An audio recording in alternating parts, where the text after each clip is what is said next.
Gold, trusted gold buyers. మీరు తాకట్టు పెట్టిన బంగారాన్ని విడిపించి ఈ రోజు ఉన్న మార్కెట్ ధరకు కొనబడను. ఏంటి ఈ టైంలో వచ్చావు? నీతో ఓ విషయం మాట్లాడాలి. ఒకసారి బయటకు వస్తావా?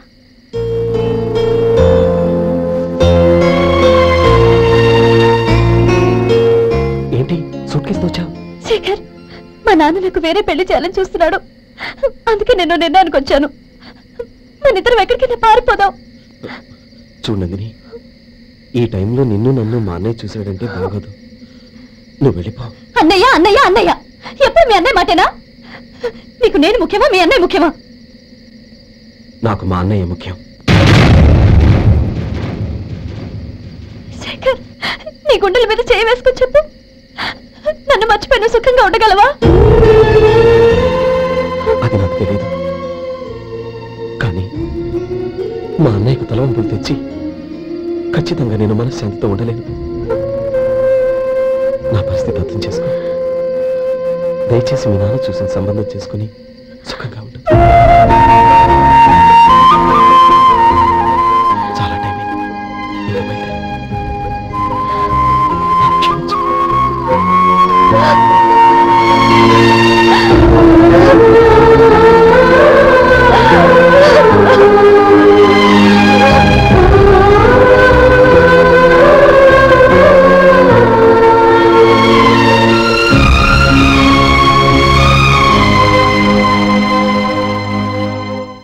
ఏంట్రా అలా మౌనంగా కూర్చున్నావు? ఏం లేదురా, కోరుకున్న అమ్మాయి రా పారిపోదామని వస్తే మా అన్నయ్య బాధపడే పనేది నేను చెయ్యలేను. నన్ను క్షమించని ఆ అమ్మాయిని పంపించేశాడ్రా నా తమ్ముడు. అది నా వాడికి నా మీద ఉన్న అభిమానం. ఇంతవరకు వాడు అడిగింది ఏది నేను లేదని లేదు. ఒక అన్నగా వాడి పట్ల నా బాధ్యతలన్నీ నెరవేర్చాను. అలాంటిది ఈరోజు వాడు మనసారా కోరుకున్న అమ్మాయిని వద్దని నేను ఎలా చెప్పగలనరా? వాడి సంతోషం కంటే నాకు కావాల్సిందే ఉంది. అందుకే నేను ఒక నిర్ణయానికి వచ్చాను. ఓపెనింగ్ స్టాక్ 31,700 అండి. ఈ రోజు 200 లారీల్లో 21,500 ప్యాడీ వచ్చిందండి. అవి ఈ పక్కన సర్దించానండి. తర్వాత ఇవి నిన్నొచ్చిన ధాన్యం బస్తాలండి. 50 లారీల్లో 5,000 బస్తాల బియ్యం బయటకు పంపించామండి. సాయంత్రానికి మన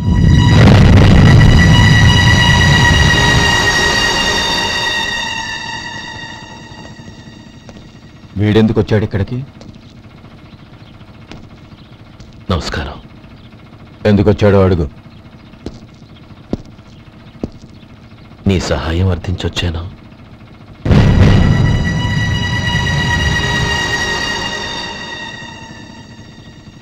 మీరు వెళ్ళండి.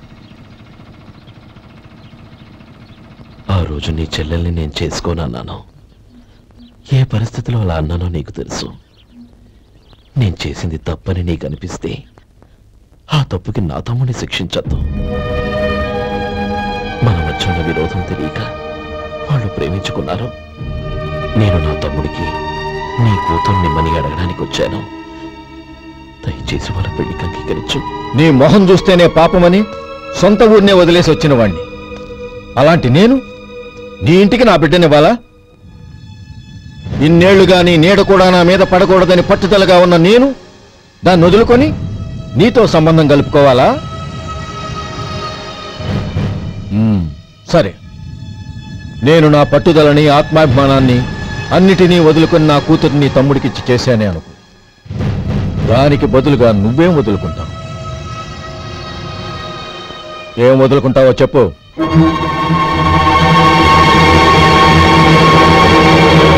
నీ ప్రాణాలు వదులుకుంటావా? అలాగే. నీ ప్రాణం వదిలితే నాకేంట్రా లాభం? నువ్వు దేని మీద అయితే ప్రాణాలు పెట్టుకున్నావో దాన్ని వదిలే.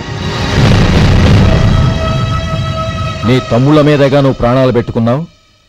ఆ తమ్ముళ్లను వదిలే. అన్న అనే బంధానికి నువ్వు నీళ్లు వదిలేయాలి. ఎప్పుడు నీ తమ్ముడు నా కూతురి మెళ్ళలో తాళి కడతాడో అప్పుడే నీకు నీ తమ్ముళ్లకు ఉన్న అనుబంధం తెగిపోవాలి.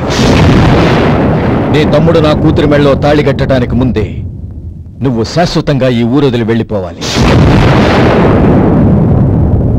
వీటన్నిటికీ నువ్వు అంగీకరిస్తేనే ఈ పెళ్లికి నేను అంగీకరిస్తాను.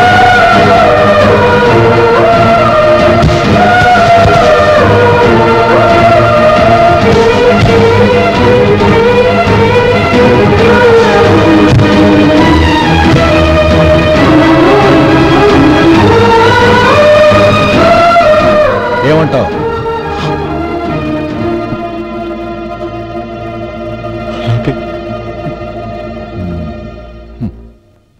ప్రమాణం చేయి.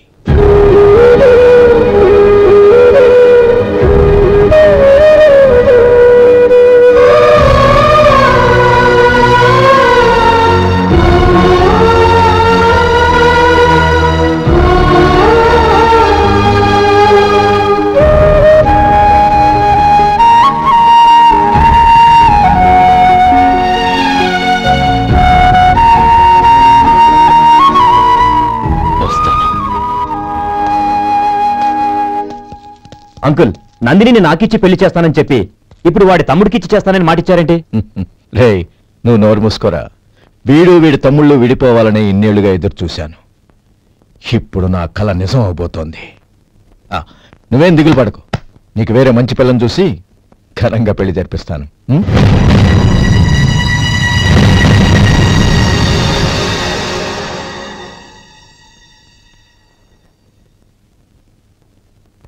శేఖర్, మధు, నానమ్మా, రే, నువ్వు చాలా అదృష్టవంతుడివిరా.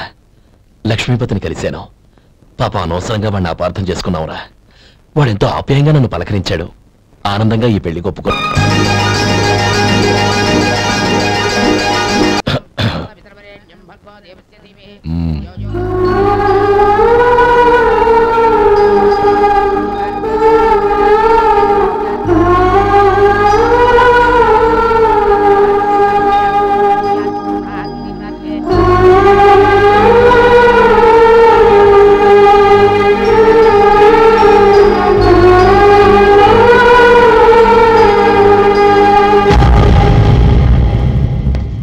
రే గోపాలం, రే రే, మమ్మల్ని అందరినీ వదిలేసి వెళ్ళిపోతున్నావురా.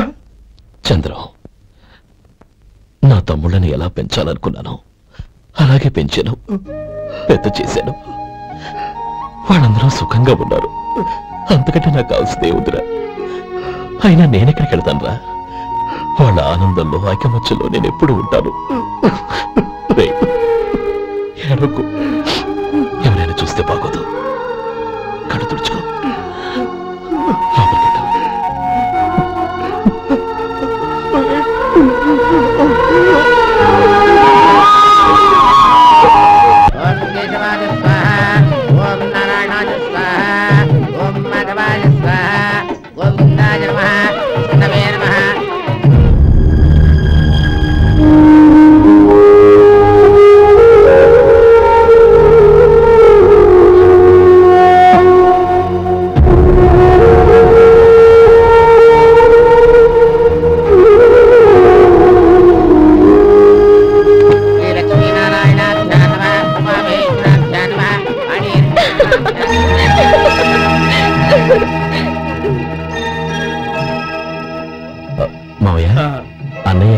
పని మీద బయటకు వెళ్ళాడు, వచ్చేస్తాడు. అలాగా, నమస్కారం. రండి రండి.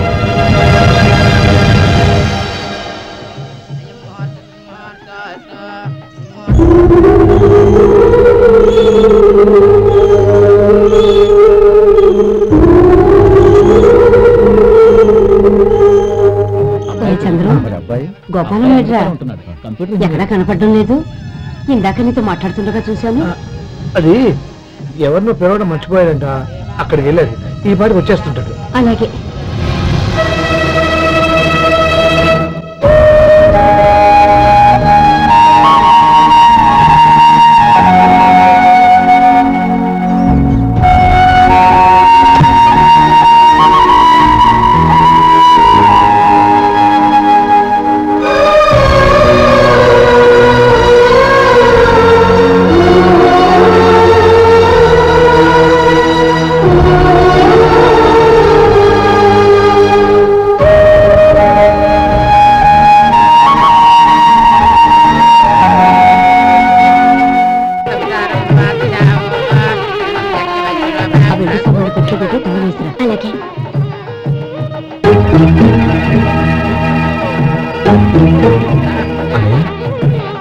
పెద్దని ఏడి? చిన్న పని మీద బయటికి వెళ్ళాడంట, ఇప్పుడు వచ్చేస్తాడు. భజంత్రీలు బాబు తాడిబొట్టు అందుకోండి. ఆపండి.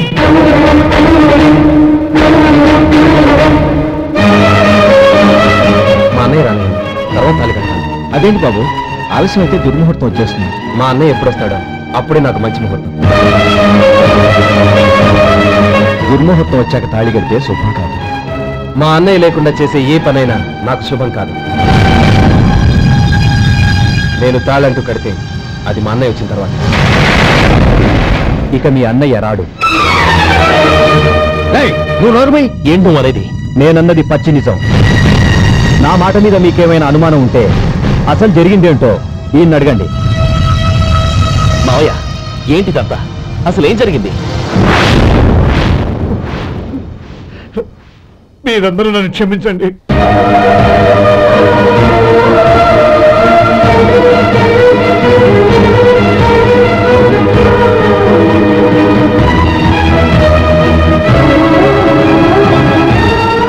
ఇది బాబు జరిగింది.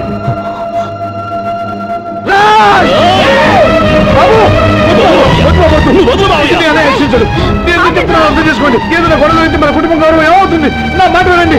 ఎంత గౌరవం చేశావు నాన్న? అన్నగారు లేకుండా ఆయనకి జీవితం లేదు, ఆయన లేకుండా నా బతుకి అర్థం లేదు. మా పెళ్లి పేరుతో ఆ దేవుణ్ణి ఎలా శిక్షించడానికి అసలు నీకు మనసు ఎలా వచ్చింది? అది కాదమ్మా. అంతకంటే నాకు ఇంత విషయం ఇచ్చి చంపడొచ్చుగా.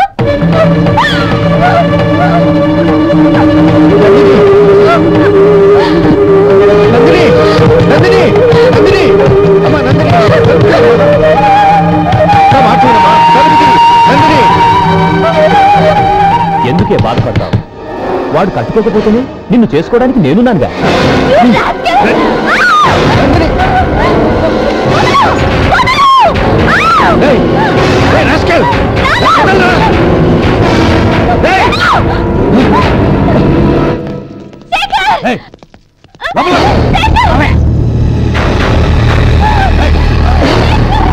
బాబు, బాబు, నా మేనల్ని నా బిడ్డను ఎత్తుకుపోతున్నాడు.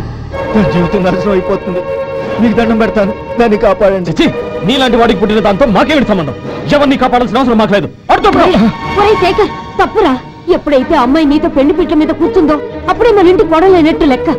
అవునండి, ఒక ఆడపిల్లని కాపాడలేకపోయామని బావగారికి తెలిస్తే మనల్ని క్షమించరు. నానమ్మ వీళ్ళని తీసుకుని ఇంటికి వెళ్ళు. శేఖర్, గోపి మీరు వెళ్ళి అన్నయ్య వెతకండి. నందిని విషయం నేను చూసుకుంటాను. వాడు ఎక్కడికి తీసుకెళ్ళి ఉంటాడు?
చంపదు, నీకు దండం పెడతాను, చంపదు.